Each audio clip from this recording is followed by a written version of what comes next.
The YouTube channel known as Def Noodles rose to popularity over the last few years because of the short, daily internet news and commentary videos uploaded by its creator, Dennis Faitoza. In 2020, I used to watch these videos every morning, but I eventually had to stop because I kept snapping my iPhones in half whenever Dennis told yet another low-effort joke with little to no payoff. Jokes are deeply offensive. People should understand that having any sense of humor or any levity to life just makes it absolutely worse. In fact, that age-old saying, you should turn that frown upside down, is in fact incorrect. You should turn those smiles upside down. It's a much better way to live life.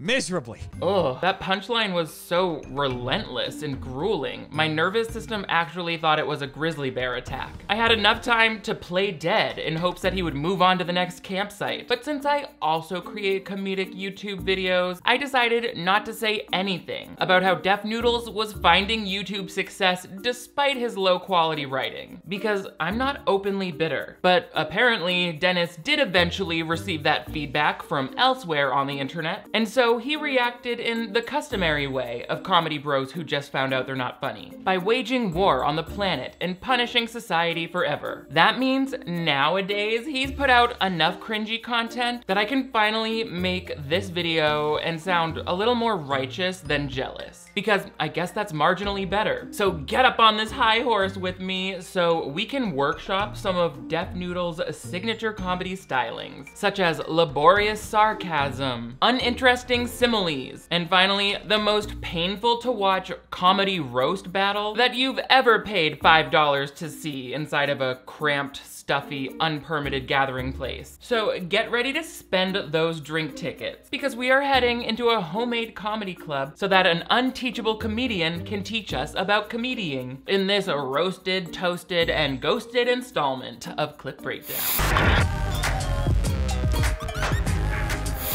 Hello television viewers, my name is Nick. Thank you so much for joining me once again on my channel for another installment of Clip Breakdown. This is the playlist where we dive into our favorite movies, TV movies, and other content on the web, and we break it down like an aspiring comedian trying his material for the first time in public since the pandemic. And you know, I think stand-up comedy is one of the coolest things. You have to have a certain skill to be able to write the material and then deliver it and be able to handle all of the different ways audiences interact at those shows. I don't see Dennis from Def Noodles having anything I just listed. Not that I'm the end-all be-all of what it takes to be funny, but I mean, I make myself laugh, and I'm my biggest enemy. But before we get into the specifics of why Def Dennis Noodles is really messing up his career on YouTube right now, I want to give a quick shout out to Adam and Eve, which is what I've nicknamed the nudist couple that lives in my garden. Just kidding. Adam and Eve is the sponsor of today's video, a great company that's been around for over 50 years. And if you go to adamandeve.com, you can use my code NICK50, and that'll knock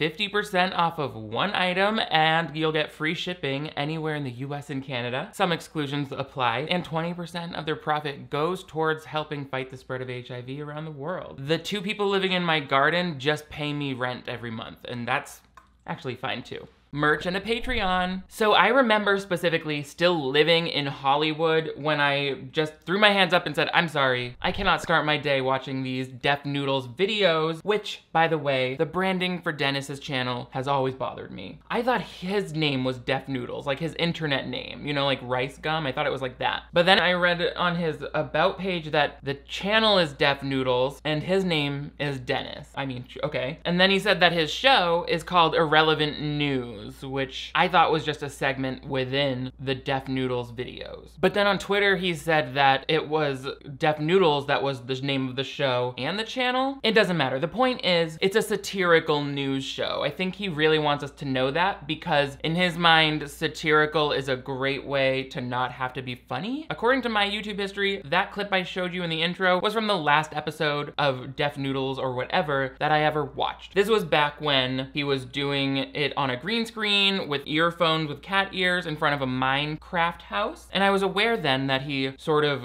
was portraying this show as though he was pretending to be a cat in a Minecraft house, which I think I got it up to that point that like, oh yeah, it's kind of like a spoof on the weird kind of quirky things that have become commonplace for streamers or on internet culture. I guess always wearing a UCLA t-shirt was also part of this satire. Oh, you went to college? Shortly after I stopped watching Def Noodles, I saw a video uploaded by him that said Def Noodles is canceled. And I watched a couple seconds and realized immediately, oh no. He read something he didn't like on Reddit maybe and got a little defensive because the whole video is him trying to pretend that he's making the video about Def Noodles in the third person and using that to sort of sarcastically agree with all of the criticism he's hearing. Like, for example, that he's not a real comedian, even though he was promoting his comedy on a separate YouTube channel and would upload some kind of dull clips from his stand-up routines at open mic. Def Duty likes to call himself a comedian, but he doesn't know what a joke sounds like. He's never been inside a comedy club. I just took a deal and I'm 100% that bitch, even when I'm crying crazy. Yeah, I got boy problems. And that's the sad.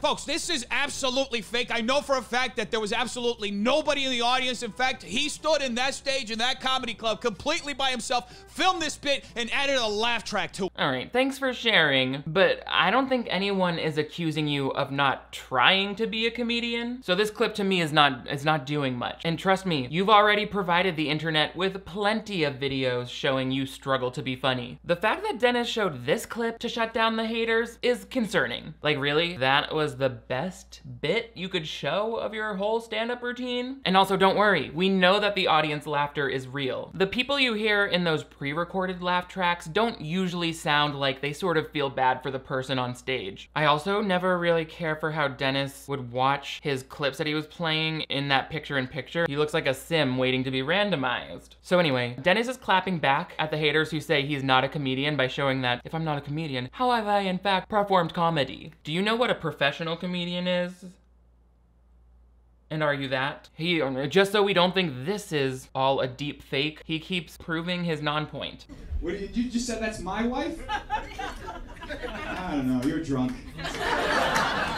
Folks, this Def Noodles guy is so sneaky. He probably went to an open mic night, paid $5, had all his friends show up, and told them to laugh as loud as possible so that they could make him look funnier than he actually is. So you admit it. You think that clip made you look funny? If Dennis was in a college course about stand-up comedy, he would have gotten a C+ for the way he handled that heckler. Meaning he just barely thought of a passable response in the nick of time. But honestly, I don't even think that counts for much, since the only reason the audience had a chance to heckle him was because the punchline for that joke was him humming the entire first verse to a song by Lizzo. Sir, we as the audience would get bored and frustrated if Lizzo herself were up there humming an entire song. What makes you think you're entertaining enough to pull it off? Also, I guess I'll ask one more time. Is this really the proof you're going to submit to show us all that you're funny? You don't have a home video where you gave like a charming little speech at one of your grandparents' funerals? Because even that,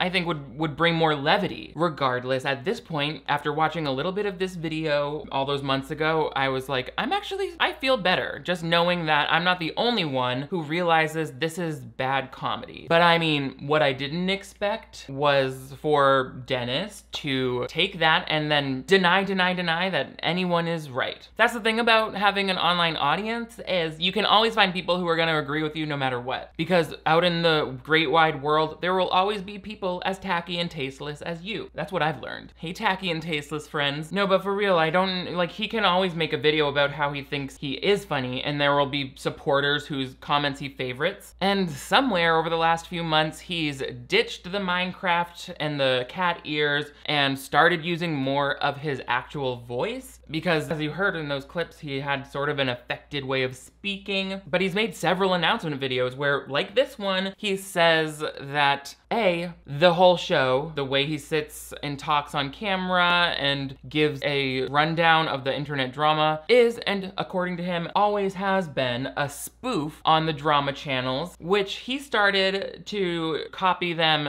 in a mocking way, simply as a joke. But then the joke, according to him, took off and started making him real money. And so he spent the rest of the time earnestly putting together these joke videos and seeking, you know, subjects that would draw in clicks, because that's what was working. You know, like, mama, look at my old videos. I was doing like unboxings and taste testings. What? Obviously, once a video of clip breakdown goes viral, I knew to keep it up. I don't think there's any shame in that. I think it's kind of part of the fun of being on YouTube, is finding something that works, seeing how far you can develop that, and then try to grow it and make it a thing. I also don't think that the subject matter somebody makes videos about instantly cheapens their value. You know, like, he can be making these videos about creators and James Charles drama and everything that he's posted about for the last few years. And obviously people want it, they watch it. So when he got on camera and said, this was all a joke that got out of hand, and I've never liked making the videos that rag on people and that do drama topics. I'm like, first of all, I wouldn't worry too much. You didn't rag on them very well. He would just change their names. Like, I don't know, Logan Paul would be Logan Balls, or he would be like Nicocado Avocado. He would be like Alalado Animadado. Like, just silly words. I get it. I speak like that too sometimes, but it's not the crux of my comedy ethos. And by basically denouncing all of his videos and saying he wasn't gonna do them anymore, I think he alienated a large section of his 500,000+ subscribers, which he used, losing subscribers, as an opportunity to claim that he didn't care about this. He didn't start doing it for the followers. He's just a comedian, and this was one outlet of his comedy at the time. It just doesn't, I don't believe it. I think this is what he was really doing. And then when people say he's not funny, he just says, well, of course I'm not funny. It's a satire. So it's the satire making fun of people who are funny. Okay, I was just joking. So and then things get noisy. He says, oh, I'm not a comedian. Here's me performing comedy. And he's saying, oh, you think this isn't satire because you as just one person don't think it's funny and you get to decide what satire is? I'm like, okay, that's fair. Satire doesn't have to be funny. You're right. It can also be boring. Doesn't seem like that's the greatest way to reach an audience though. And like, as an entertainer, if you're hearing that it's boring, that might be something to look at. I mean, no one person is the arbiter of what's funny, but if the majority of people outside of your improv troupe aren't laughing, maybe reconsider. Speaking of Dennis's local scene, he lives in LA, so he likes to portray that he's part of the LA comedy scene, which is why instead of performing at well-established comedy clubs like the Laugh Factory, where many up-and-coming stand-ups workshop their skills, he decided to build a comedy club of his own, which he brags about a lot. And his inaugural show in this self-built, self-bought comedy club was the first Super Roast Battles, where he and some of the, quote, best comics in LA were going to roast each other for the ultimate prize. And right off the bat, I was realizing after looking at this feed that the comedy club I showed up to for this live streamed show is not the one he's been selling to us. Hey, Steven, I don't think these motherfuckers are ready. Come on, speak into the mic, bro. Are y'all ready? Ugh, this feels like when your substitute teacher is trying to hype up the class for the documentary you'll be watching all week. It's like, none of us are excited to be here, and you're probably not getting paid enough to pretend like you are. Maybe it's not smart to announce yourself from off stage like this is a sold out WWE arena. You're not gonna get the thunderous applause, because it looks like there are just 14 tired and cranky people here watching someone assemble a PowerPoint on the projector. To me, I feel like even a slightly experienced comic doing stage shows would recognize that this is a very intimate audience, very small venue, and it might be smarter to actually come out onto the stage and introduce yourself and then start warming up the audience, because you want to get people laughing as soon as possible. You don't want to be screaming, "Are you ready?" and then have, you know, sparse clapping. It sets you off to a bad foot. Anyway, you can tell from how they're still setting up after making these people all wait for over 45 minutes for the show to start that maybe things aren't gonna go as smoothly as you would hope for the first show. But don't worry, Dennis plays it off really cool. Okay, I don't know. I don't know about this. I don't think we're gonna do the show anymore. This crowd's like, they're all asleep. Are you fucking kidding me? I couldn't even hear it. What do you...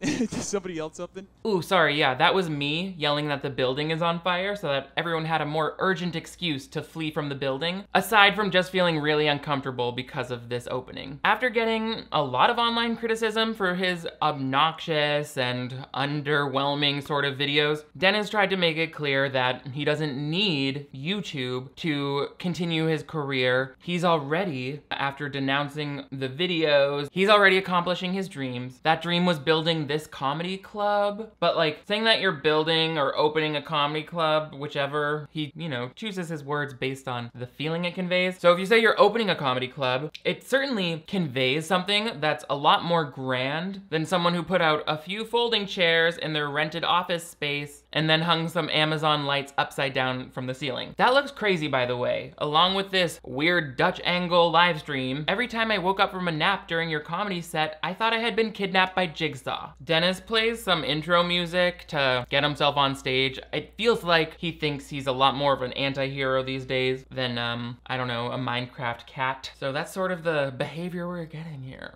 By the way, we got the Twitch chat right here. This is gonna be amazing. They're gonna be roasting everybody. I don't even know if you can hear me. Can you hear me?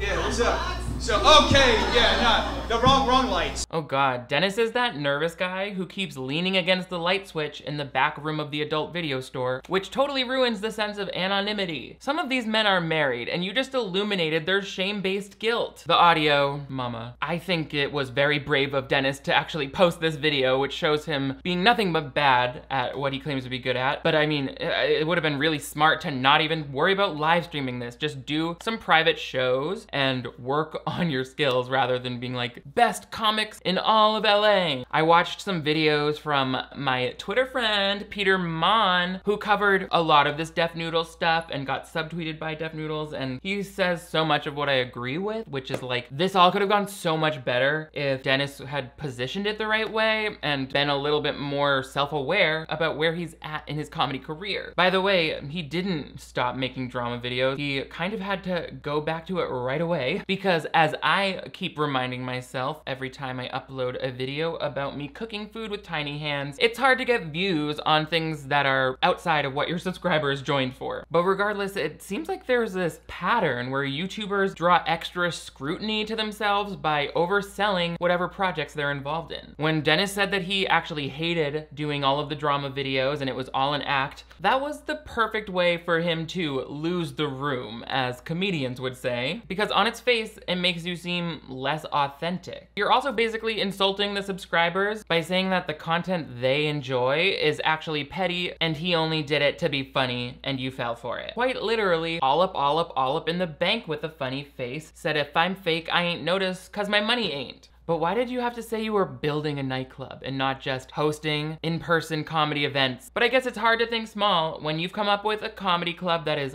unlike any other on earth. Remind me why that is again? I'm not exaggerating. No other comedy club in New York or Los Angeles are doing what we're doing with this club. We're creating a fully immersive comedy experience that blends internet culture and street comedy in a way that's never been done before. Yeah, due to lack of demand and the lack of meaningful words in your elevator pitch just now. What does blending internet culture with street comedy even mean? Using context clues, internet culture means you're streaming this online, and street comedy means that you found your jokes in the garbage? Oh well, I don't need to know what that new age shit means. At least give me the catchy name of your exciting new comedy venue. At the club, for the club, here at the club, with this club, here at the comedy club, this brick and mortar comedy club. Okay, so far this place has only been referred to as the club, and after seeing it on screen, my first thought was, does he mean like the one Spanky and Alfalfa built in Little Rascals? Because I mean, in that way, yes, it does have the same comedically slapshod look to it. And thanks to Dennis snapping on those house lights, we got to see every DIY detail, from the church basement ceiling fan and track lighting to the uncomfortably close to the stage chairs. So Dennis basically actually explains the rules of this roast off. If you've ever seen Nick Cannon's Wild 'N Out, let me know what it's like, because hopefully it's much better than this. But you know, you can tell Dennis really wants to be the MC who's helping determine who moves on to the next round. These are the best comics in LA, although they all do kind of seem like they're just people who do open mics with Dennis in the LA area. Maybe not though, because this first trio of comedians comes out and they're already partially successful. This is, y'all have to be here. We're missing a member. Our fourth member, Niles, is auditioning for SNL right now, so we're wishing him a good luck. Well, if his jokes were as poorly developed and overwritten as the ones you're about to do, you're gonna have to start looking for a new third member, because SNL would have hired him right on the spot. I can tell that some of these comedians are better than others at trying their best to maintain a high energy from the audience, but sometimes it just feels like they're screaming at me and I'm trying to read. Everybody unfollow her right now. I'm just playing. I laugh too much. I don't even care. Throughout this roast battle, it might seem like the comedians are the only ones laughing at their jokes, but it's only because the audience laughter isn't getting picked up by the microphones. I've isolated and enhanced the audience reaction so that you can get a better idea of the chemistry inside Club Club by Def Noodles. Okay, whatever. Those crickets are the only ones in LA who actually get comedy. I think one of the smartest things a comic could do before any performance, but particularly something like this, is having a plethora of different material so that we hear a variety of stuff, or he has responses for a variety of different events. But I don't know, I keep hearing a lot of the same hilarious observations from Dennis. These are from 3 different points throughout the hour-long show. He's coming out smoking a joint. That's some LA right there. Corey's outside smoking a blunt. Hold on. hype before that. That's LA for you, folks. Coke's That's good. pretty cool. Yeah, man, we're in LA. Actually, Dennis, this entire self-produced comedy show is very LA. The only thing more Hollywood than casual drug use is a long, boring showcase of aspiring entertainers who don't seem totally aware of how much room they have for improvement. And if you've ever gone to an acting showcase held by some casting director of a show from 20 years ago, you know what I'm talking about. Another repetitive point of this that serves to highlight how unprepared everyone was for this show is the ceremonial coin toss that helps determine who's battling who. Sometimes you gotta go digital. Hey Siri, give me a coin. Oh, hey Siri, flip a coin. Hey Siri, flip a coin. Hey Siri, flip a coin. Hey Siri, flip a coin. Hey Siri, flip a coin. That show dragged on for 67 minutes. Did no one bother to find him a physical coin? Actually, how much were the tickets for this? $5 to $15? Never mind. I would also refuse to hand over one more penny to that man. The comedy is sometimes a little problematic, you know? It's like he's making jokes about situations or people or experiences that are not his own. And, you know, it's not doing anything helpful to people who have those experiences. And it's also not funny, which I think is the biggest crime. And if you thought Dennis wasn't funny, wait until you see whoever these people are that he has roasting each other. I literally thought he was like pulling up random fans from the audience. That's the only way it would make sense for people to seem this surprised by having to come up with roast. Like insult comedy, they don't have it. They don't know it. Okay, all right. You look like the purple McDonald's mascot if he was a human. Excuse me, that mascot's name is Grimace, and I'll have you know that his genitals could almost pass for human if they weren't purple. You know what? I gotta stop jumping to Grimace's defense like that. It's been 3 years since he broke up with me. He got mad after I invited the Hamburglar over and, surprise, surprise, he robbed us. After every round, which is really long and sad, Dennis will, like, by a show of applause, figure out who won. And it's never not interpreted to be a tie, which to me is weird, because then he goes to the chat to try to get them to answer. I'm like, oh God, no, the people on the internet don't know any better. Just end it. No one wins. We're gonna need the chat to break this one because it feels like it's tied. Chat, 1 for Adam, 2 for Hunter. Chat, let's see ya. There's a delay. There's like a 5-10 second delay. It's just gonna take a minute. Okay, well, that is quite the delay. Dennis, I called your internet service provider to have them take a look at the live stream. They said there is no delay and your content is just very unengaging. I don't even think the customer service agents are supposed to give their opinion like that, but she said it so quick. Next up, we see Elliot and Miranda, two other comics who Miranda particularly found herself at the center of this story because Def Noodles, Dennis was playing the victim when he got banned from Twitch after a joke Miranda makes breaks their terms of service. But up until then, her jokes still do a great job of breaking my head by failing to make sense. Def Noodles' name is Def Noodles because he's never made a girl wet. Do you even know what you meant by that, Miranda? And don't even bother explaining the joke to me, Miranda. It's dead. It's already dead, Miranda. There's no need to mutilate the body. The roast partner is Elliot, and I'm not presuming to know what's up with all of these comics we see, but from out here, it certainly seems as though for this round, Dennis paired the two openly queer comedians against each other, probably to make sure everyone could get a feel for what's roasting and what's a homophobic attack. But to me, it's a cop-out on the other side of things. If both Miranda and Elliot have the license to make gay jokes, it feels a little too easy, and that might be all we hear. I mean, they really try. They really try. It's a shame you have such a pointy nose. You'd be so good at eating Yikes, Miranda. You really fumbled the there. Sort of like Def Noodles does when he tries to have sex without his glasses on. He said, fine, but the kitty cat earphones stay on. Also, Miranda, we're gonna workshop that joke real quick. Please note, it is not me, Nick, insulting Elliot. I'm just making Miranda's insult better. It wouldn't be fair to other men if Elliot was straight, because what woman doesn't fantasize about getting eaten out by Pinocchio? With a nose like that, Elliot wouldn't even need to know what he's doing to be hitting my G-spot. Oh god, that was too much, but I mean, it would have fit in at this show, and I avoided saying the word pussy. Actually, I said it earlier.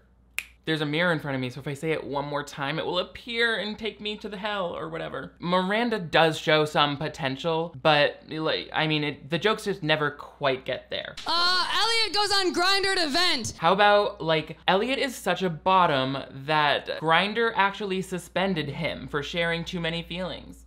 Some people might be thinking, well, it's much easier for me to sit here and come up with better roasts based on their ideas when I'm not in front of an audience and I have, you know, a little more time. But I mean, who told these comedians they weren't allowed to prepare ahead of time? And the audience was waiting for like an hour before the show started. Any good comedian would have been using that time to create their material. Some of these people just met for the first time that day, but surely there's enough time to look at their social media and find some low-hanging fruit to make fun of them for. Me and Charles met a few hours ago. I just followed him on Instagram today. And then after watching some of the little skits he uploads on there, I also unfollowed him on Instagram today. What a roller coaster. See, like, that took me 5 more seconds to write. They could have had some stuff prepared. I don't know why it was decided that they had to improvise it. Maybe they mistakenly think that improv is the correct way to roast, but the insults are also very much like, you look like this, you look like this. Like, it's just an insult back and forth, whereas I feel a roast is often sort of framed like an underhanded compliment, or it's a compliment with an unexpected backstabbing twist, and we just don't get that. I got 2 gay dads, but Miranda has no relationship with her father, no relationship with her mother, and a dumbass haircut. Elliot, no. You can't just list out all of the traumatic things from her past. You have to lie so that they seem even worse than they are. There was just no punchline or setup there. He could have been like, Miranda, I'm not surprised that you think it's weird for me to have 2 gay dads, since you don't even know what it's like to have one reliable father figure in your life. Again, these are not real insults that I'm saying to these people. I'm just redoing their roasts to give it some texture, because Elliot's just out here like, your mom doesn't call you anymore, your dad never did, and I lied about liking your hair earlier. It's a little too harsh. It's a little too harsh with no payoff. Some of these I just feel like, come on, we're not even trying. Elliot, you look like a fierce toothbrush. Well, you look like a chewed up dental dam. See? We can do this much faster. Next up, Miranda utters the joke that leads to the Twitch ban. You look like your version of the Pride Parade is yelling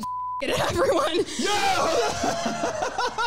If you could go back and retell that joke, would you rather have your use of the F slur make more sense? Or have your vocal delivery sound less like the bird from Aladdin? She's talking really voice character. Actually, that now makes sense if these are the other aspiring comics that Dennis hangs out with, since he's also known for speaking like Gilbert Gottfried to trick passive viewers into thinking he's funny. You can tell right off the bat that Dennis is nervous that someone's gonna kick them offline for that joke. He probably should have warned them about what they can and cannot say ahead of time. Also, the F slur that she just used is obviously very triggering for many of us in the queer community, and I totally understand why some people would just prefer that comics, even queer ones, find a way to be funny without using that word. You know, they think that word is so hurtful to so many people that it's not worth trying to reclaim it. And I totally get it. I see that point of view. But for me, personally, laughter has always been a way of healing or at least normalizing some of the trauma that used to feel very isolating. And I think I used to probably be like, no, I don't see how that could be funny. But since then, I've seen examples of queer people use that slur in a way that I actually kind of understood how it was highlighting the homophobia in society. Like, the best examples I can think of are when a queer comedian used that slur when recounting a personal experience, and that word was used in a way that was cis-het society expressing their disdain or dismissal of queer people. But what I described is a lot different than just spontaneously screaming that word at your best twink, no less, as a Hail Mary because no one's quite laughing at you. Like, if you're gonna use a joke with the F slur, I would imagine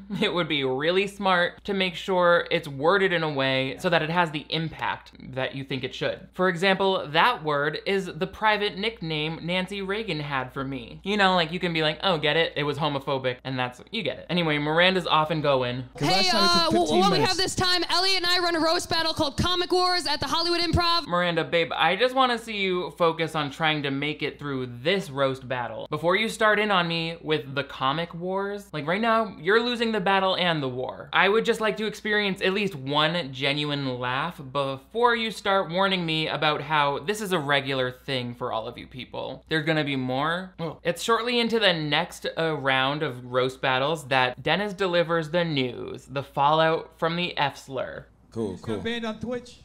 Oh. Yeah. They got us banned? I got banned on Twitch. Dennis is gonna try to spin this so that it seems like he's the internet's bad boy for being banned on Twitch, as though that's not something any user could do by violating one of the clearly outlined terms of service. Also, it was Miranda's joke that got you banned, so she's also the internet's bad boy. Oh God, that's another tie. I'm begging you, please don't try to settle it with another roast battle. You all seem equally bad at that. So now we're down to 3 finalists who are just trying to make it out of this thing alive. And while they're stammering to be funny, all of a sudden the AV club starts acting up from Dennis backstage. Grandmas. Can we do pet BBL? Def Noodles is a bully. You are not a comedian, you will never be. Def Noodles is a bully. You are not a comedian, you will never be. But you want to know what, Dennis? It's not funny. It's just not funny. Uh-oh, I think he's playing a recording of their acting instructor's feedback from dress rehearsal. That first person you heard was the YouTuber Adam McIntyre, who apparently is one of the people who said Def Noodles was not a comedian, to which Def Noodles said, well, it depends on how you define comedian. Like, okay, sorry, let me be clear, not a funny comedian. You can call yourself that all you want. It's also like, if you are trying to move away from YouTube and drama, you took a lot of time to edit this little video that frames you as the underdog, when actually it seems sort of just like a montage of people who had the right opinion. They accurately observed you not being funny, and you said, I'll show you not funny. There it is. There's the not funny. Thank you. So Miranda wins this round. So she goes to the finals, which is you get to beat the big boss, Def Noodles himself. Me roasting Def Noodles? I could never. I do think Miranda got far in this competition just from being loud. She was screaming sometimes. And now her and Dennis just seem to be kind of in a stalemate. I bet you cried when you got those tattoos. I did. Are you from Detroit? Take a guess. No. Where was he going with that? What if she had been from Detroit?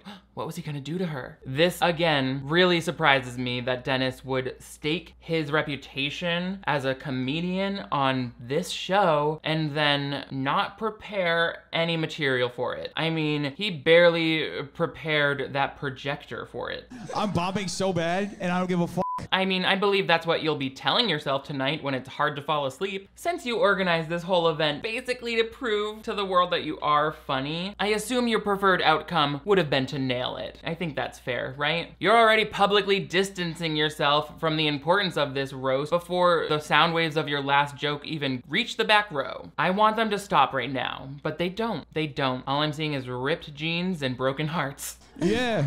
You wanna make out? No. Yeah, I know it. That's why I asked.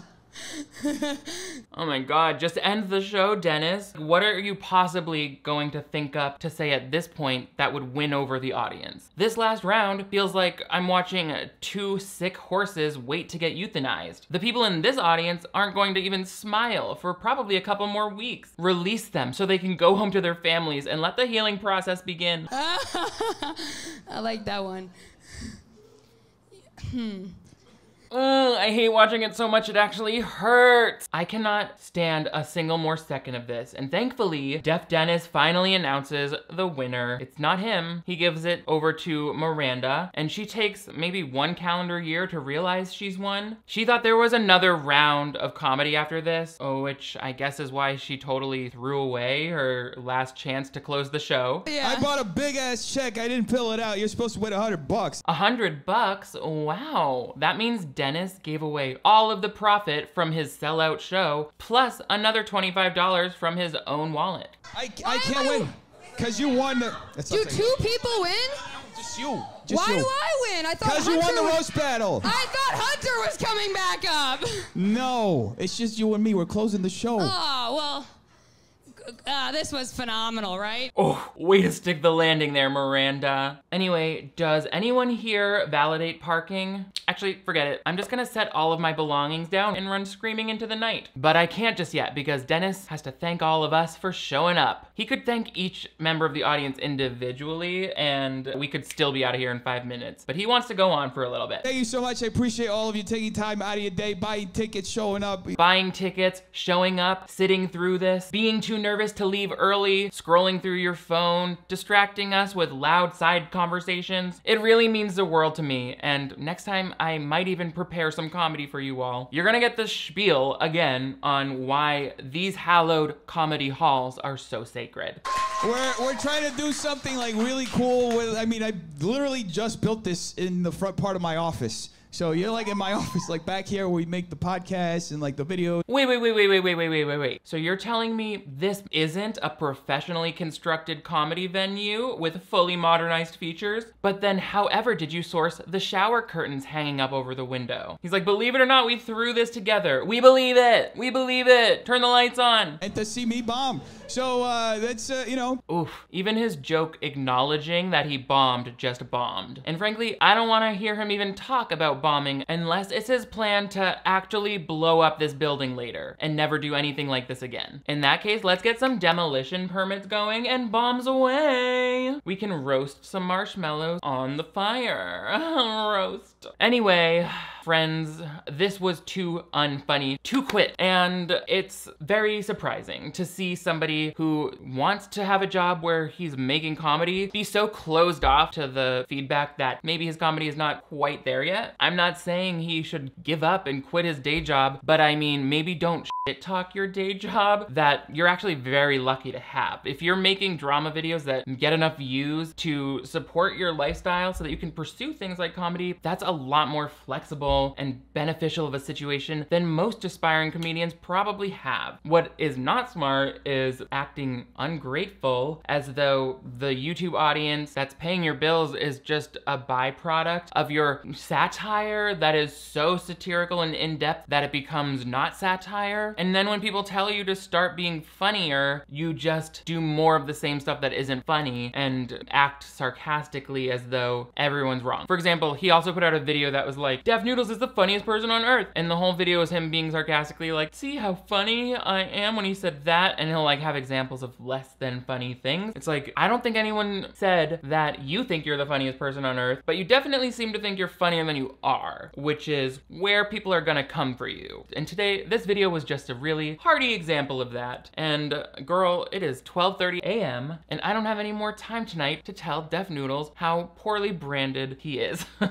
So, until next time, let me know what you feel about the whole Def Noodles drama, including the controversial joke tweets that are just like anti-cancel culture, anti-PC police, like whatever. You can still make jokes that aren't PC, but if they aren't funny, they don't make sense, and they exploit a marginalized group, maybe you could run it a few more times in your stupid little classes. Miranda will help you find something much funnier to scream. Anyway, so sorry to these comedians. I don't mean it personally. I'm sure you're very funny when you have a chance to properly prepare or when you're part of a show that seems adequately organized. So don't get mad at me. I'm just telling jokes like you tried to. But all of you funny people watching should let me know what else I should cover in the comments below. Also give this video a big thumbs up if you want to see even more clip breakdowns from me. Most importantly, you gotta turn on those subscriptions and notifications because yeah boy is uploading 2 videos every week. So hit the bell icon and you'll always be the first to know when I'm delivering the most Gilbert Gottfried sounding jokes you've ever heard. Don't know. That was very Christopher Walken. Also, I've got merch available and a Patreon where you can access a bonus episodes and virtual watch parties and lots of other behind the scenes stuff. You guys are all the greatest. Thank you so much for diving into a cold bowl of noodles with me today. I will see you next time. Slurp.